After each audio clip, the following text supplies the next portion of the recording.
Good morning. Thank you. Welcome to our next panel.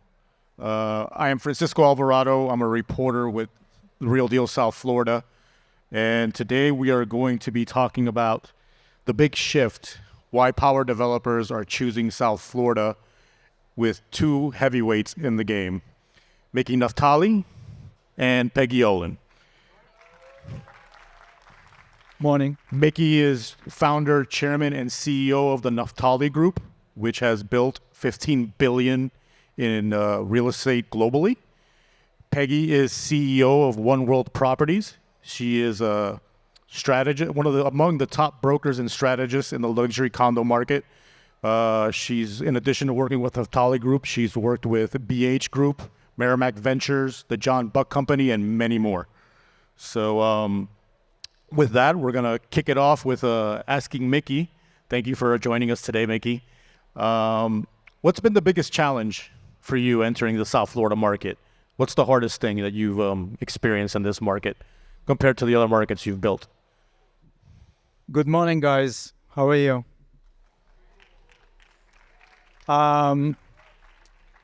So real estate, and especially developing projects, is a very in every market is very specific, and the most challenging thing is to, before you enter a market, to do your due diligence and try to really understand the market, the challenges, the benefits, and put together a winning team, because without a winning team you can't win. So, you know, what we did, obviously coming from New York, which is arguably one of the most challenging markets, definitely in the US for a developer, we said, okay, we really need to understand the market here. We really need to see if we have anything that we can add the value to this market. And when we looked at the market, we saw beautiful projects. We saw a lot of demand, and we love to see demand, because when there is a demand, we can cater to the demand. But we also felt that the quality that we are so accustomed to do in New York will be very appreciated here. And we looked at also at another way, and we said, okay, in New York, the way we are doing business when we are building projects, we don't wait to sell units before we start construction. We put together a plan. Once we get a building permit, we start. Obviously, require tremendous amount of equity and construction financing. And while we build, we sell the product.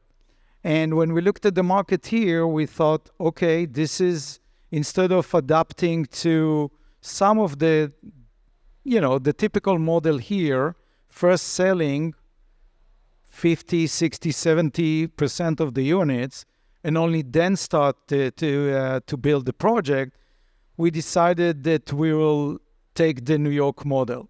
And why is that? The reason is, we were thinking about the buyers. We spoke with Peggy, we spoke with her team, we spoke with a lot of brokers, and we realized that the biggest challenge in the market, especially for the buyers, is that they need to wait, sometimes forever, to get the product. Those big projects can take 3, 4, 5 years to build. And if you need to wait to sell 50, 60, 70% of the product, it might take 6 or 7 years.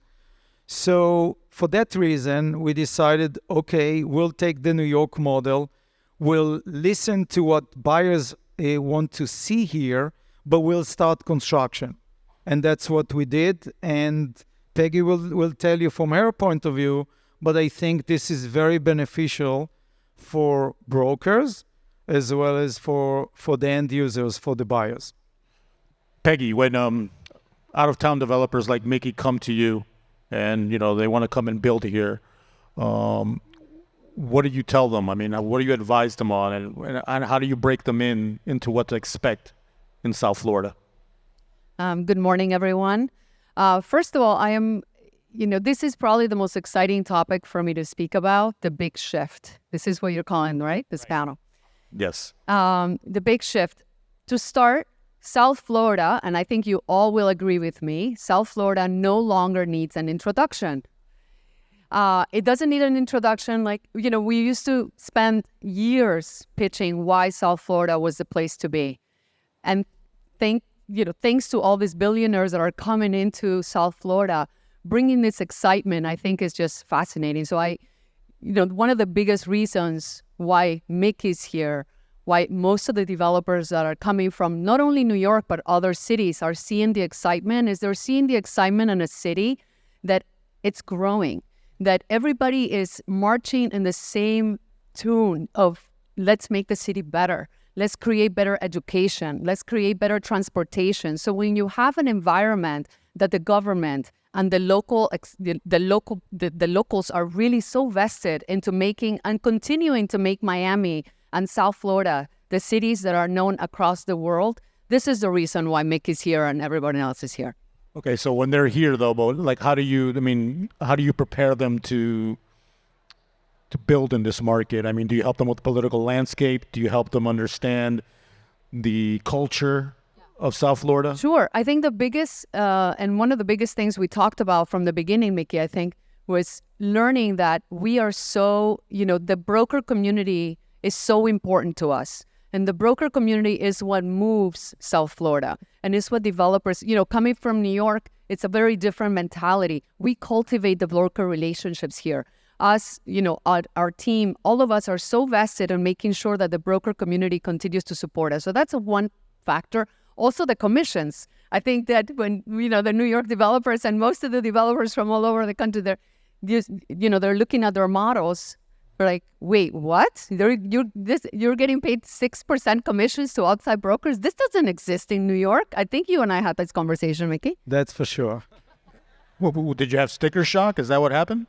Yeah, well, that's part of the learning curve.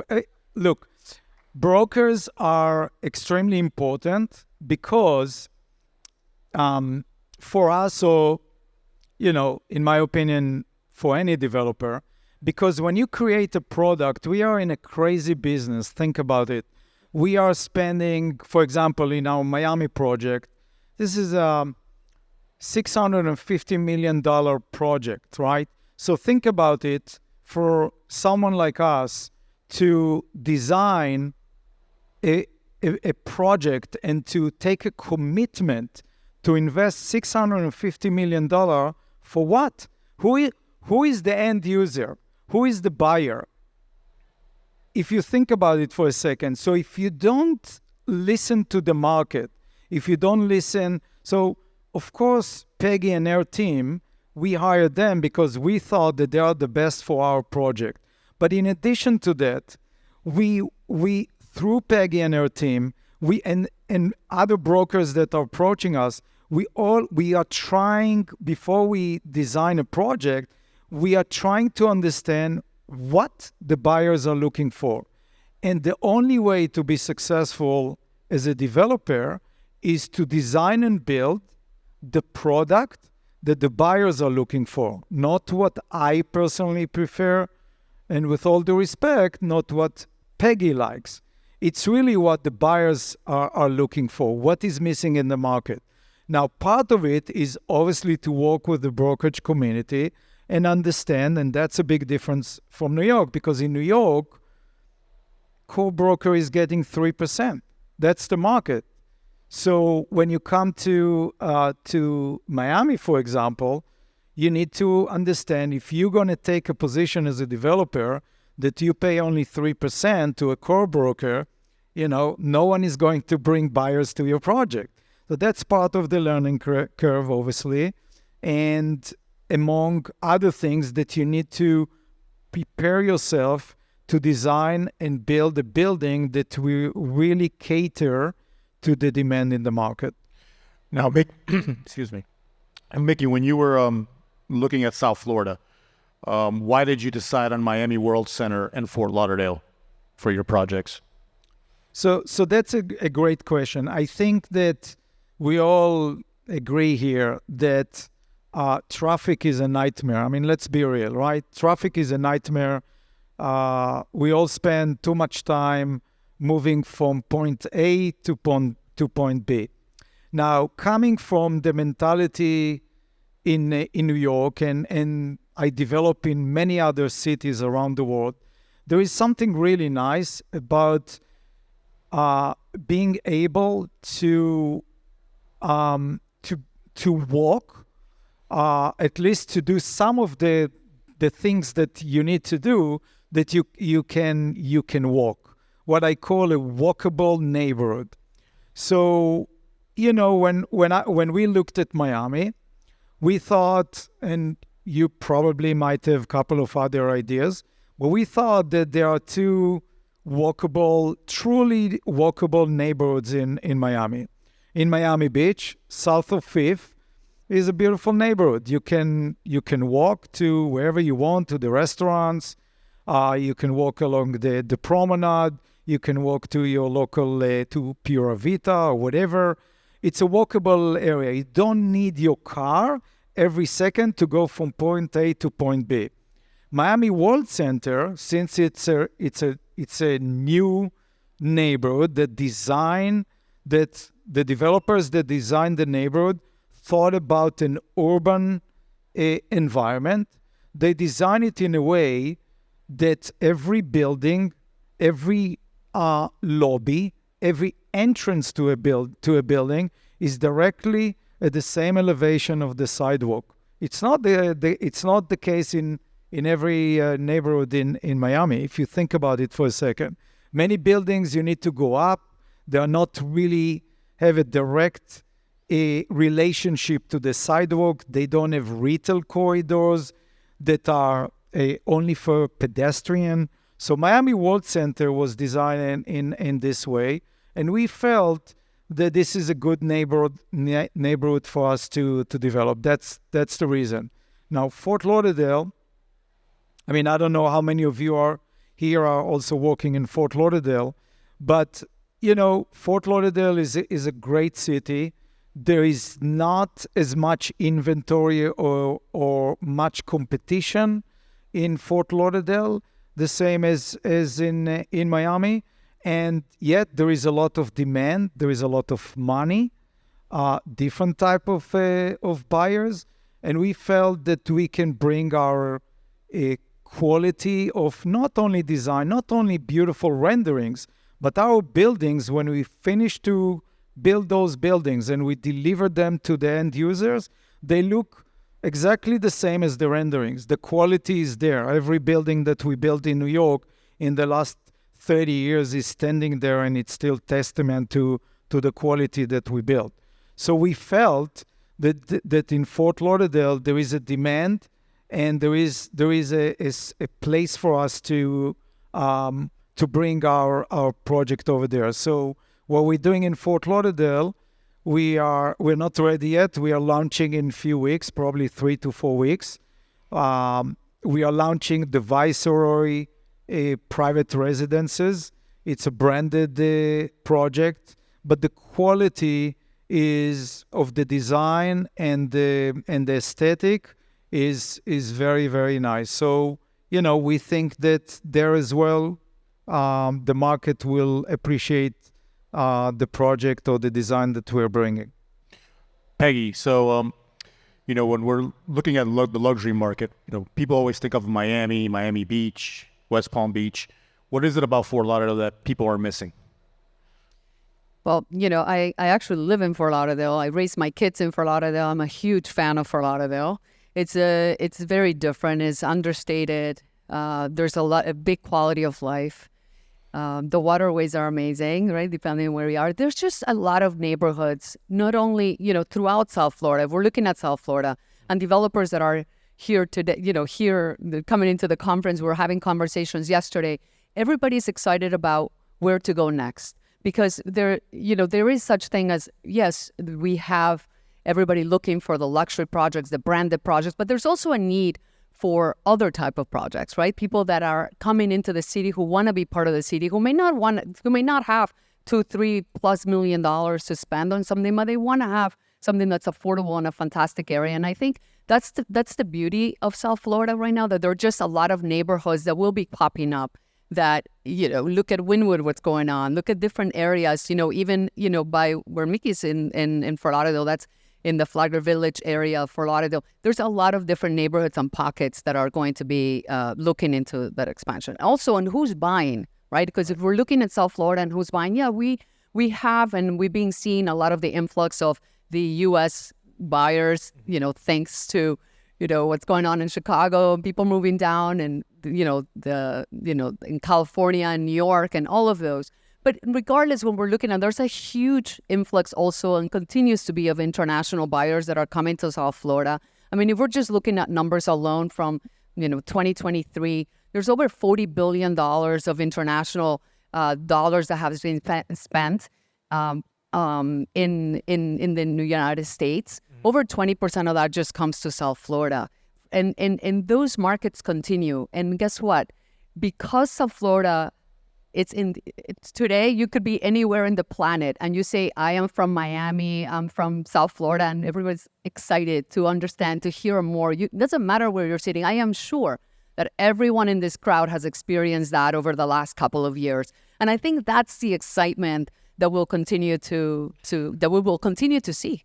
But do you have buyers saying, show me Fort Lauderdale, or you have to introduce them to Fort Lauderdale? I think it's an education, right? I think you have to educate buyers as to why. But what's happening is that if you want to be and buy something waterfront and you're in Miami and you're in Miami Beach, if you're not spending $4,000 a foot, you're not getting that type of quality. Here for Lauderdale, you have Miami, Palm Beach, and Fort Lauderdale's always in the middle, but it's catching up. I mean, this past weekend, I don't know if any of you were at the boat show, but it was exceptional, right? You go by there and you're walking through the waterways. The mega yachts in the world are sitting in Fort Lauderdale. And I think it's continuing the awareness, and the fact that Miami is just getting very built and overpriced. There's an energy, it's a different energy, that's for sure. It's not for everybody, but I think there's plenty of room for people to move north. Miki, and what are the questions buyers have when they're looking at your projects, as far as whether it's Miami or Fort Lauderdale? I mean, are they asking you about the schools? Are they asking you about the political landscape? I mean, what are they concerned about, if they're going to make a very big decision to buy down here? The honest answer is that I don't know. Okay. Because Peggy and her team are speaking with the buyers, and a lot of you guys in the audience are speaking with the buyers. I just get the reports, and to the extent that they're telling me everything, which I'm not sure. So, but look, I think what I hear again and again is that buyers are concerned about how long it will take to develop, how long it will take them to get to a point that they will be able to move in, and and they're concerned about the quality. Mm-hmm. Not the quality when you show them a rendering, but the quality when you deliver the product. And that's the reason, or one of the reasons, that we felt that we can add value here, that we can do something here. Because, again, being kind of trained and dealing with the very, very demanding market in New York, buyers are very demanding. They want the quality, not the quality that you promise them, but the quality when you deliver, okay? And when you go through this process and you deliver again and again fantastic quality, you get to a point that it's not only me, the entire organization, my entire organization is trained, their whole mindset is trained to deliver the quality that we design, the quality that we promise. When you take a rendering of a whatever, an apartment or a an amenity floor, and then you go to our building, they look the same. Okay, and that's part of the concern of buyers here, because some of them maybe had not the best experience before, and even though there are some fantastic projects here, right? But I think that this is the concern, that buyers want to make sure, okay, would I really get what I see, and would the developer will be able to deliver the quality? And I think it's a good thing that buyers are pushing everyone to get to the next level of quality. Now, Peggy, obviously, South Florida is a very competitive market. You have a lot of developers doing projects. Which developers, and don't have to name names, I'm just saying, and which developers have the edge? Which, what does it take to have the edge in this competitive market? I think in today's market, developers have an incredible advantage to be in South Florida, right? We're collecting 40, 50% deposits, which is not something that they see in other markets.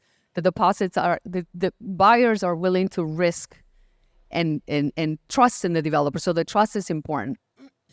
But I think one of the big fundamentals for us is that if you as a developer are coming to this market, you have to be able to have deep pockets enough to be able to pay the commissions on time, be able to put a shovel in the ground on time.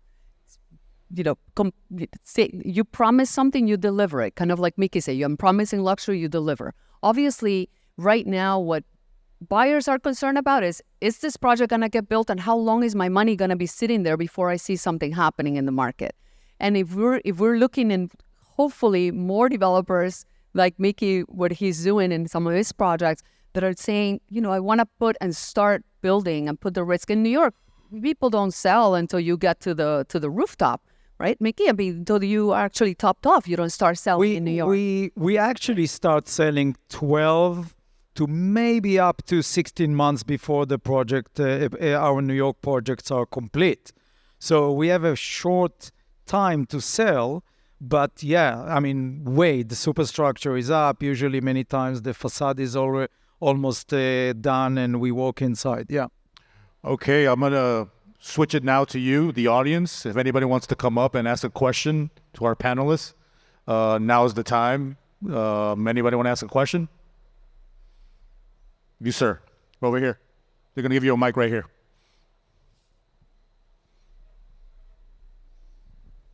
Thank you so much. Alexander Zakharin, Stickers. Question to you as a developer. Do you think New York will be number one again in terms of new developments, or Miami will be taken over? I'm asking as someone who is based in New York, but maybe want to take over Miami at some point. But it also depends on what you're going to answer now. Thank you. Well, honestly, I don't think that it's about competing which market is doing better.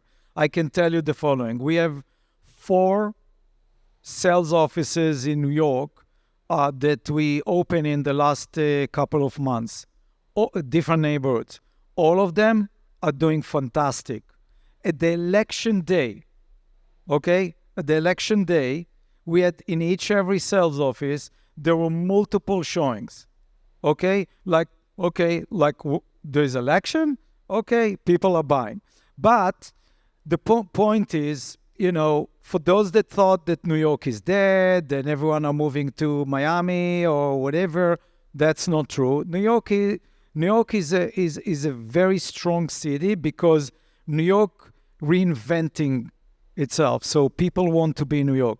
But to me, and most of you either were born here or doing business for many years here, the way I see it, and I'm sure you agree with me 100%, the way I see it, Miami reached a point of what I call a point of no return. What do I mean by that? From a great city that was, for many, a winter kind of place to be, and then in the summertime, going back to whatever, New York or whatever, Miami became, just look at the restaurant scenery in Miami in the last 5 years. Just take restaurants, right? Compare the rest of the range of restaurants and all the best restaurants that you have today in Miami compared to 5 or 10 years ago. But that's the story between restaurants, between entertainment, sport, everything is here. So it's not about, okay, I want to live in New York and I'm not going to live in Miami. It's all about personal preferences. There's a lot of people that want to be in South Florida. There's a lot of people that want to live in Miami, and also a lot of people that want to be in New York. I'm gonna add one more thing, Miki, because I think one of the big factors when you talk to somebody, there's a lot of obviously hedge funds that are moving down here, a lot of big corporates that are, corporations that are, relocating their headquarters, and a lot of conversation, people say, well, the education component is a problem. I can't really enroll my child into a good school and whatnot. Well, that's changing. I'm sure a lot of you have heard, Vanderbilt, from a higher education standpoint, Vanderbilt's moving some of their education system down here. There are a lot of other that I am hearing, the rumors that there's going to be branches here in South Florida. Same with private schools, right? There's a lot of people looking, because I think that the future, this is what we were missing. The education piece, the transportation piece, even though everybody wants to be in a walkable city, we all value our time. Nobody wants to be stuck in a car. But you know what? The Bright Line, for example, the connectivity that has put, as I mentioned earlier, I happen to live in Fort Lauderdale. If any of you are taking the Bright Line and the 740 or the A17 train, I'm in that train. I like coming down. I don't have to worry about it. And I think more and more people are going to take advantage of what the city and what the government is thinking for South Florida. I think, as I mentioned earlier, everybody is on that track of how can we make South Florida better? And I think it shows. Roofs bring retail, therefore restaurants are, more and more restaurants and entertainment. And of course, we have incredible sports teams. So Go Heat. yeah. Yes, sir. Right here. How's it going? Michael Hewitt with Italcraft. When it comes to matching the rendering to the reality, as you were saying, what are the most frustrating challenges that you have that if you could wave a magic wand, you would line it all up and make them go away? So that's actually still a relatively big difference between New York and South Florida and Miami. The quality of the subcontractors here, very difficult to get the same quality that we can get in New York. And by the way, by no means, we are never happy with the quality of New York. We keep pushing the subcontractors, we keep pushing you guys and everyone. But when you compare the quality in New York and the range of subcontractors that can achieve this quality versus the range of subcontractors that can achieve the quality that we need and the buyers need in South Florida, they're just not enough of them. And it's part of the training, part of keep demanding the quality, keep demanding, bringing more supervision. That's a challenge that I didn't speak about it before. It's a real challenge. But as long as you as a developer, you focus on it and you have enough, you put a big team to make sure that the quality is there, eventually you get there. All right. Well, thank you all. That wraps up our panel. We're out of time. We appreciate you taking the time to sit here and listen to us talk.